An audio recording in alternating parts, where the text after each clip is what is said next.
Welcome back to episode 14 of Learn Dota. In this episode we're going to focus on drafting, especially for the laning stage of the game or the early stage of the game. That way you can have a good start for your game that will hopefully catapult you into a better mid-game and late game. Your hero selection within a game of Dota 2 is not a simple task because there's tons of variables to consider. You need to worry about how comfortable you are with the hero, how it fits in with your team, and how well it works against the enemy team. The most common game type in Dota 2 is all pick. Players have a chance to ban some heroes at start, then teams take turns picking heroes until the draft is complete. The order that you pick your heroes is important, because picking later means you get to see a complete picture of what your allies and enemies are playing. When drafting early in the picking phase, it's helpful to pick something middle of the road that covers a lot of bases. For example, Jakiro is a strong laning support hero with strong AoE and a stun. He doesn't have a lot of negatives, and there aren't really any heroes that particularly counter him. This is the Jakiro hero page on Dotabuff. I see that he performs best against melee heroes, especially ones that have a lot of summons. That's likely because of his strong area of effect skills. The worst versus column doesn't show any super big disadvantages for Jakiro, so I should rest easy knowing that my hero will still be useful at the end of the draft, even though my opponents have all the opportunities to counterpick my hero. If I pick a more unique support like Dazzle, my opponents can counter my hero in lots of different ways. One of Dazzle's biggest weaknesses is that he lacks strong disable. So if my team needs stuns to gank a Storm Spirit, my Dazzle is one less hero with that functionality. That makes an early Dazzle weak. It gives my opponents an opportunity to exploit that hole in Dazzle's abilities. You might want to solve this by picking later in the draft. You'll get better information to ensure your hero isn't countered and counters the enemy team well. But someone on your team needs to pick early, and that job usually falls to the supports. The last role to pick is usually the mid player. That's because mid players end up in a 1v1 lane, which means there are no allies in lane to help cover weaknesses or make up for a matchup disadvantage. When trying to draft heroes, I recommend thinking a lot about the lane matchups you'll be in. How well you perform in the laning stage massively impacts how well you'll do in the rest of the game. If you do better in the lane than your opponents, you have more levels and items that make accelerating easier. And sometimes you might have to play against some hero counters on the enemy team. But if you do well on the laning stage, it'll increase your farm level, and you can try and buy items that help solve some of those problems.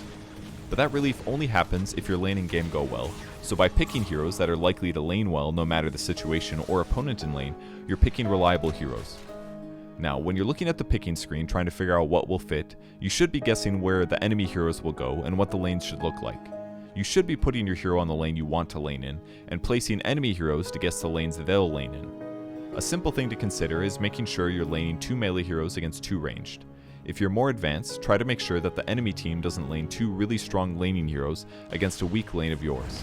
To understand lane strength, you have to consider raw numbers of your heroes in trading situations like we learned earlier on. Who has more health, better base damage, base armor, or who has the best level 1 skills? That changes who's likely to win fights in the early levels of the lane. This is a great time to remind you that a lot of hero strength in the laning stage comes down to how you play. Remembering to attack move when chasing someone is mandatory to maximize your hero's benefits. Getting favorable trades in this way helps slide lane advantage in your favor even if you might have a weaker hero. But you also need to take into account how heroes interact with each other to understand how strong they are in the lane, and if you'll be able to lane against your opponents. Ancient Apparition's skill Cold Feet does damage and eventually stuns the opponent if they don't run out of range in time. That means pairing Ancient Apparition with an ally that can heavily slow or stun an opponent makes for a pretty strong dual lane. Pairing A with a Chaos Knight would be great since CK has a stun built into his skill set, which makes for easy double stun combos and should produce straightforward kills. Leshrac has a stun too, but it's very hard to lane him with AA because Leshrac's stun is ground targeted.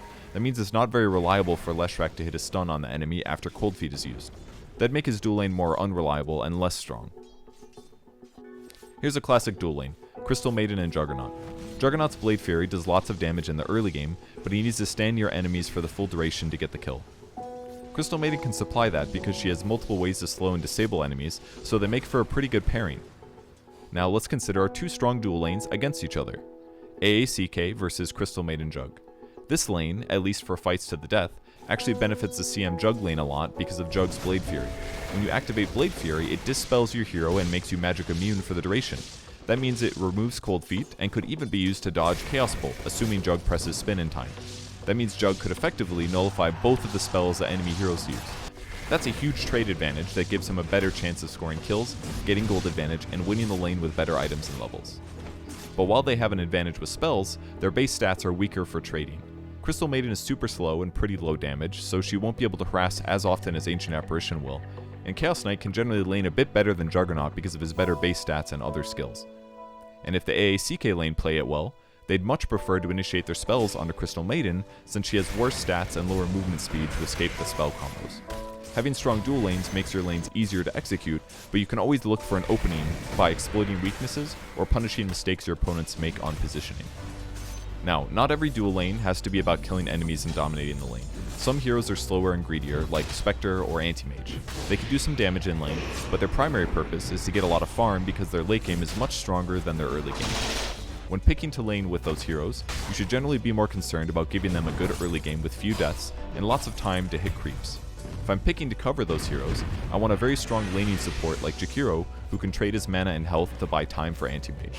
Or I might want Warlock, who has high health and range, but can also use Shadow Ward on Anti-Mage to heal off damage he takes while farming. If I'm laning against slow, greedy heroes like that, I want to pick strong laning pressure heroes.